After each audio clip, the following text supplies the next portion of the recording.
Or is the IPL points table starting to take shape or what? For a tournament that was devoid of close finishes, we've sure seen some in the last week. From a local lad ruling in his home ground to a massive captaincy change. We've got you covered on episode 5 of Fan Code Super Over. I'm Shireen, let's get right into it.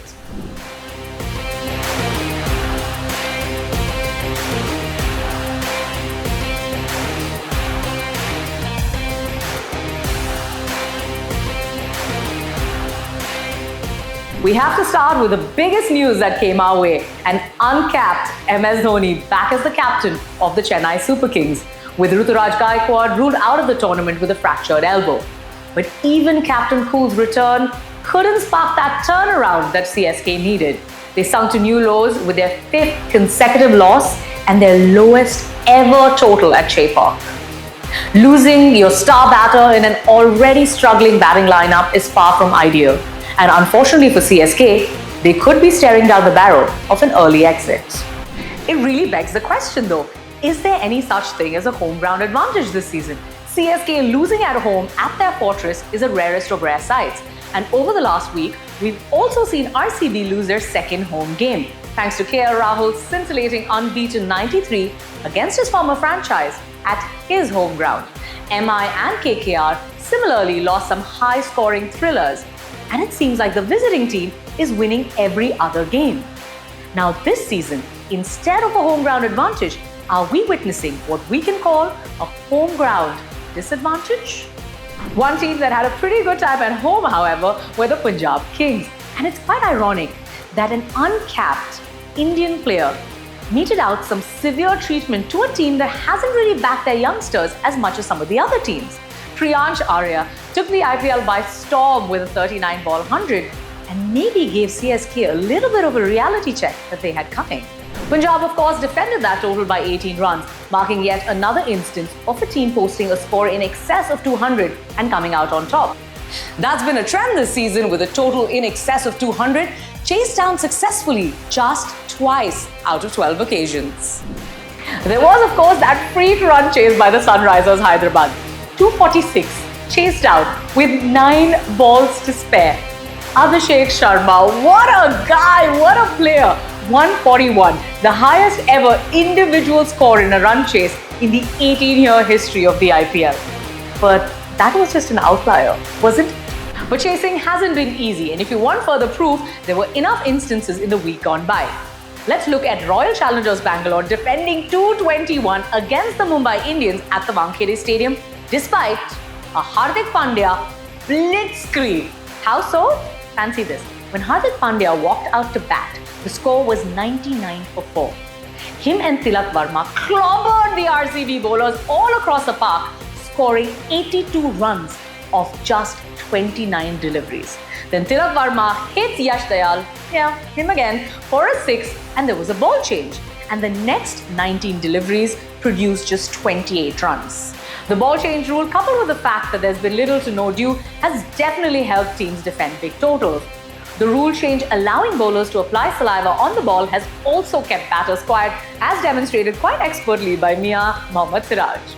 And the Mumbai Indians pulled off a stunning comeback win, defending just 205 despite impact player Karun Nair's sublime 89 of 40. Lucknow Super Giants pulled back Kolkata Knight Riders to defend 238 by just 4 runs. And then the Gujarat Titans annihilated Rajasthan Royals after posting 217. Is it time then for captains to consider batting first after winning the toss instead of going with a chasing trend?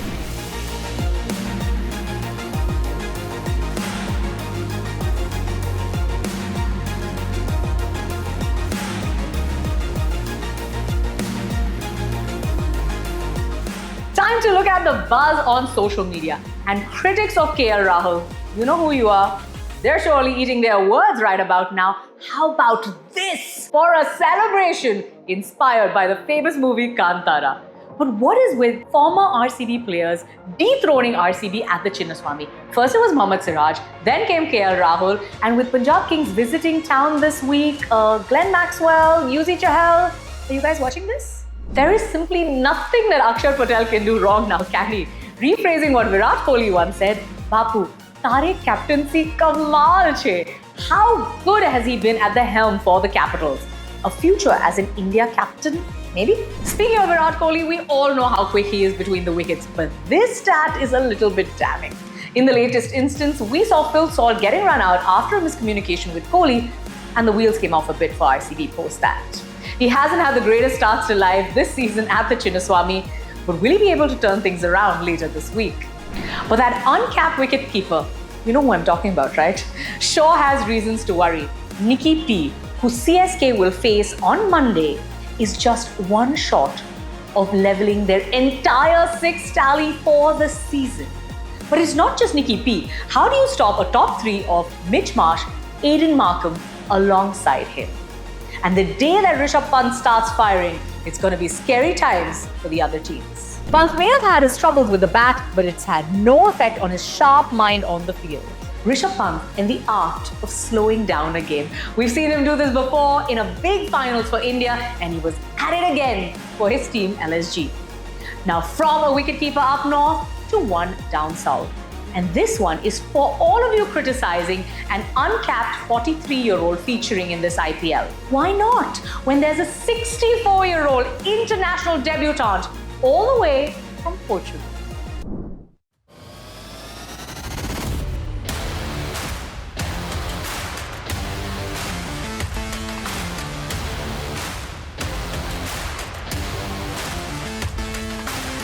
We have a riveting week lined up in the IPL, and here's a look at who you should include in your fantasy teams.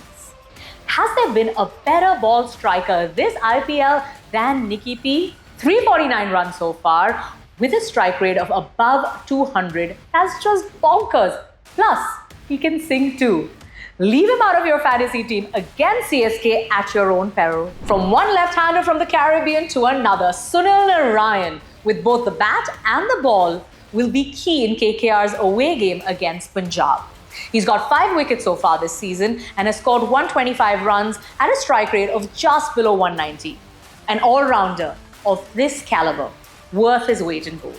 Sticking with the all-rounders, powerful hits with the bat and consistent performances with the ball, MI skipper Hardik Pandya has delivered on demand this season. A tally of 83 runs so far with a strike rate of 159.61. Besides picking up 10 wickets, the MI skipper selection in your fantasy team is a given, isn't it? And then we head south to Bengaluru, and you simply have to pick King Kohli in your team as RCB look to break their duck against Punjab. Having shown ominous form so far with 248 runs at a strike rate of 143.35 and 350s in the tournament, the Chase Master looks set to light up the Chinnaswamy.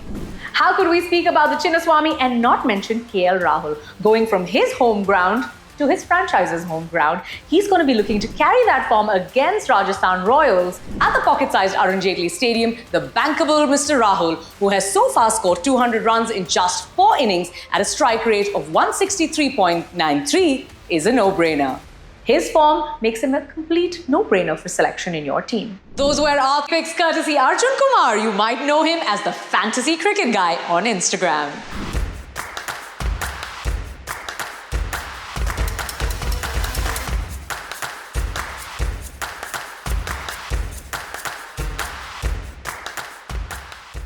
So what do we have in store in the week ahead? Let's pick up where we left off in the previous segment. Royal Challengers Bangalore versus the Punjab Kings at the Chinnaswamy, and we know they're going to be desperate to break that duck at home. Now, Punjab at Chinnaswamy means that King Kohli is going to be looking to rise to the occasion, much like he did back in 2016. Remember that knock? He had about 8 or 9 stitches on his hand, but none of that got in the way of his sorcery with the bat. He went on to score his 4th ton of the 2016 season. He got about 113 of just 50 deliveries, one of the best knocks that he's played for RCB, and one that proved pivotal in RCB making the playoffs that year. Now, we saw King Kohli, typically quite frustrated as DC, went on to beat RCB in their last home game, and we know that he's going to look to inspire his team in notching up that victory against Punjab at home. We then move on to the western part of the country as 2 of the most in-form teams. The Gujarat Titans take on the Delhi Capitals in Ahmedabad. Back in 2023, the Capitals were in complete disarray and could only muster up 130 runs. Then came an inspired bowling performance, and they managed to win that match by just 5 runs. Who is the man that bowled the last over to ensure that the Capitals walked away with a win? Care to guess? None other than the man who is now a Gujarat Titan, Ishant Sharma. Both these teams have been in spectacular form, and it's safe to say that whoever wins this matchup could take a definitive step to the top 2 in the points table. And finally, we have round 2 of El Clasico, Mumbai Indians, Chennai Super Kings, Wankhede Stadium, and both teams desperate to get off the bottom of the points table. Now, MSD and the Wankhede is a love story that dates all the way back to 2011. But remember what happened last year? Hardik Pandya, bowling that final over, gets hit for 3 consecutive sixes by MSD. He went on to score 20 runs of just 4 deliveries, the eventual margin of victory for CSK. Now he returns as captain of the Chennai Super Kings against the only team they've beaten so far this season. So what's it going to be? Is he going to script another iconic memory at the Wankhede, or this time is Hardik Pandya going to get redemption against his mentor? One thing's for sure, an enthralling week beckons, and we'll be back next week, same time. Until then, take care, have fun, bye-bye.